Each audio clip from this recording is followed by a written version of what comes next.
On today's video, we're going over the pros and cons of living in Toms River, New Jersey. We're going to cover a couple different topics like the location, amenities, lack of transportation, public transportation, traffic, just to name a few.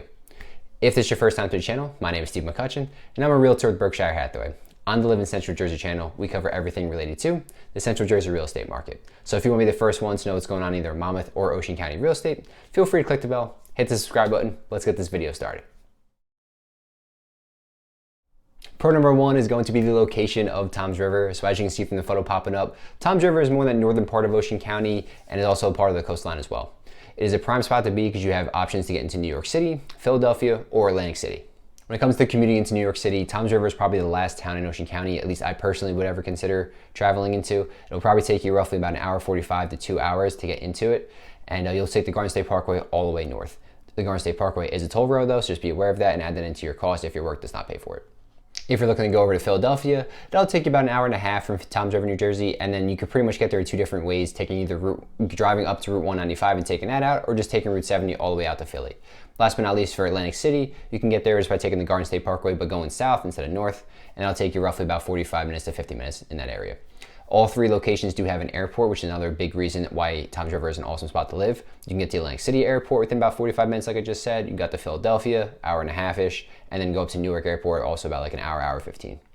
The only difference between all three airports, I would say Atlantic City is going to be the smallest one, so you're gonna have a little bit less options, but having all three in there, you can pretty much, if you're booking a vacation or it's just some type of flight that you need to get out to, you'll have plenty of different times and different airlines to fly out of. Last but not least on location is the proximity to the Jersey Shore and beaches in Ocean County. So Toms River is going to be considered a gateway town, which means a lot of people have to go through it in order to get over to the beach and Jersey Shore. The only other way to really do that is come from Point Pleasant, and that's going to be not your usual path to get there, let's put it that way. Most people are going to either come from the Parkway and then hop off in Toms River and take Route 37 in, or if they're coming from in town or just somewhere nearby. Pro number two is going to be the housing options and the affordability in Toms River. So Ocean County is typically a little bit cheaper than some other counties in the area. Toms River is no exception. For instance, for the median home price in New Jersey, according to Forbes.com, it's around $494,000. In 2023 for Toms River, it was $440,000. So it's a little bit cheaper than the average. There are some good housing options, especially for that first-time home buyer in the area. Your condos and townhomes at their cheapest will typically start around in that $250,000, $275,000 range and work their way up. They can go as high as about like $700,000, $800,000, but those are going to be like those waterfront beach type there are also some good adult families in that same price range around that $250,000 mark. They do go a little bit cheaper if you head over into Manchester as well, which is the next town over from Toms River. Other than that though, you'll be working with your single family homes. The move-in ready ones, you'll probably want to start your search around 4 to 450, somewhere in that range, and work up. But you will find some single families, especially on the smaller side in Toms River, maybe like those two to 3 bed ranches that go a little bit cheaper in like that 325, 350 range. More than likely though, they'll probably need a little bit of work done to them. The third pro about living in Toms River, New Jersey is going to be the school system and education. So according to niche.com, Toms River Regional School District comes in at a B. They house over 14,000 students and have a 15-to-1 student-teacher ratio. Now, being such a large town as it is, it's broken down into many different parts and sections. So there's 12 elementary, 3 middle, and 3 high schools. The biggest thing that Toms River really excels at, especially in their school district, is going to become athletics. They rank 13th out of 245 school districts in New Jersey. The most notably is going to have a great wrestling and football program. So if your child is very interested in one of those sports, definitely check them out. These programs are excellent. They've been around for quite a while.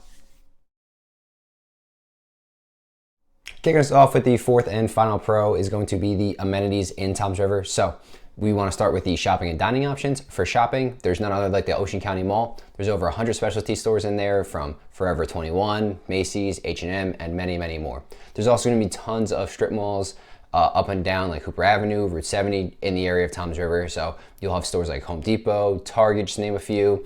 Also, if you live in the northern part of Toms River, you could also hop over in the Brick. They have plenty of different options there as well, from ShopRite to Costco, Walmart. It just goes on and on. Moving on to a few dining options in Toms River, one of my personal favorites is going to be B2 Bistro and Bar. This is going to be located right outside of the Ocean County Mall. It's a great spot to check out. They have pretty much everything you could want from a restaurant. They have a casual kind of menu, they call it. You go from appetizers to pizza to sandwiches, sushi even too. But my personal favorite there is going to have to be going in there for brunch, having some mimosas on the weekend. Nothing better than that. Another one you'll want to check out is going to be Tardy's. Is going to be located off of Fisher Boulevard, very close to one of the county parks that we're about to check out in a little bit. But it's an Italian style menu. Really can't go wrong with that, especially in New Jersey. It's pretty solid. The last amenity we want to check out is going to be the different parks in the area. The biggest one, most notable, is going to be Caddis Island County Park. It is 530 acres of land, 7 miles of walking trails. So if you just want to go for a nice walk, enjoy nature, go for a nice jog in case you want to just find a different place to exercise, a little different scenery. It's a beautiful area. Highly recommend checking it out. If you go far enough into, you'll be able to see the Barnegat Bay and get some really nice views. Kicking us off with the very first con, and that's going to be the traffic congestion. Living in New Jersey, you'll know it's the most densely populated state, and things can get backed up. So we have a lot of people in a small area. Some of the major roadways in Toms River that are going to get backed up are going to be Hooper Avenue, Route 70, Fisher Boulevard. A lot of these have lights on them too, so during rush hour traffic, when everyone's going the same direction, it's just going to naturally get backed up regardless. The Garden State Parkway in that area won't be too bad though, so when you're going north, Garden State Parkway is pretty good unless there's like some type of accident or something like that, but up until you get closer to New York area. Also, during the summer, obviously being a destination area, being Jersey, the Jersey Shore, you have Seaside Heights, Ortley, and a couple other towns that you have to go through Toms River to get to. So just plan some alternate routes on the weekend from Memorial Day to Labor Day, Friday, Saturday, Sunday. It's going to be a little bit jam-packed. Con number 2 of living in Toms River, New Jersey is going to be the lack of entertainment options. And this is more for the adult side. On the kids side, obviously you can go to any of the beaches, the boardwalks, go from Seaside or Point Pleasant, do the games, the rides, that kind of stuff. But on the adult entertainment side, there's really not too much, not really any bars, nightclubs. You'll have to go, again, outside of that area, go to Jenks and Point Pleasant, something along those lines. You could also take the trip down to Atlantic City. That's probably about like 45, 50-minute ride, and you have plenty of unlimited options over there. Con number 3 of living in Toms River, New Jersey is going to be the vulnerability to storms. And this doesn't happen too often. The town's actually done a great job of building it up a little bit, but there's always a potential chance. Being on the shore, there's always a chance for a hurricane coming up. We haven't had one in quite a few years, but we do get some heavy rainfall every now and then, especially in the summertime. So there's always that chance. You want to just double check if you are in a flood zone when you're buying a home, especially if you're on the Toms River East section, and what that might cost insurance-wise and how much you're going to pay. The other thing is Toms River is 52 or 53 square miles basically, and 12 square miles of it is just strictly just water, just to kind of give you an idea.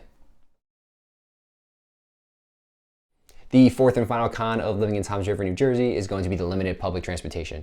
So unfortunately, New Jersey is not like New York, right? We don't have a subway system that's constantly going. There isn't all these trains and stuff like that. We do have a train in Jersey, but it doesn't go down as far as Toms River. So pretty much all we have in Toms River is going to be a bus, and there's not even a ton of stops on that as well. So unless you have a car in this area, it's going to have a hard time getting around. You'll have to either take the bus or you just have to take a bunch of Ubers and Lyfts around. So if you're going to live in Toms River, highly recommend making sure you have a car.